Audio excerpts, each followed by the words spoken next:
آج کی میری تقریر کا عنوان ہے یوم مزدور۔ محترم ناظرین کرام، 1 مئی دنیا بھر میں مزدوروں کے عالمی دن کے طور سے منایا جاتا ہے، جس کی ابتدا شکاگو کے ہلاک مزدوروں کو سرخ سلام سے ہوتی ہے۔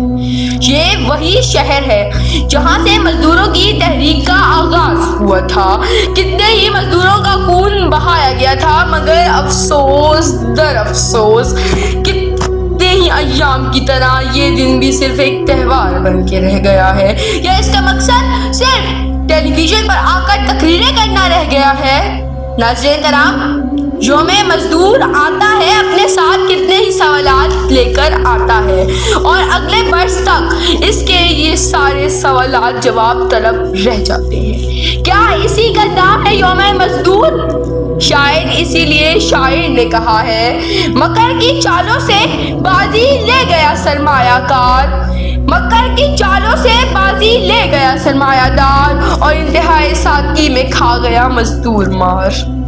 جناب اعلیٰ، انتہائی افسوس کے ساتھ کہنا پڑ رہا ہے کہ جو پارلیمنٹ اسمبلی میں بیٹھ کر قانون سازی کرتے ہیں اور کہتے ہیں کہ مزدوروں کے کام کے اوقات کم از کم 8 گھنٹے ہونے چاہیے، انہی کی فیکٹریوں میں موجود مزدور 12 گھنٹے کام کی چکی میں پستے ہیں۔ جو قانون سازی کرتے ہیں کہ مزدوروں کی تنخواہ کم از کم 15 یا 17 ہزار ہونی چاہیے، انہی کی فیکٹریوں میں مزدور 7 6 ہزار تنخواہ پر اپنا خون جگر جلاتے ہیں۔ جو اسمبلی میں بیٹھ کر کہتے ہیں کہ مزدوروں کی تنخواہ وقت پر دینے کو یقینی بنائی جائے، وہ یہ کرتے کیوں نہیں؟ وہ یہ کیوں بھول جاتے ہیں کہ حضور صلی اللہ علیہ وآلہ وسلم نے فرمایا کہ مزدور کی مزدوری اس کا پسینہ خشک ہونے سے پہلے ادا کر دی جائے۔ جناب اعلیٰ، انتہائی دکھ کے ساتھ کہنا پڑ رہا ہے کہ پاکستان کی نام نہاد جمہوری حکومتیں مزدوروں کے نام پر سیاسی کھیل کھیلتی ہیں۔ میں کہنے پر مجبور ہوں کہ سرخ چمنی نے یہ راز بتلایا، سرخ چمنی نے یہ راز بتلایا کہ خون جلتا ہے کارخانے میں۔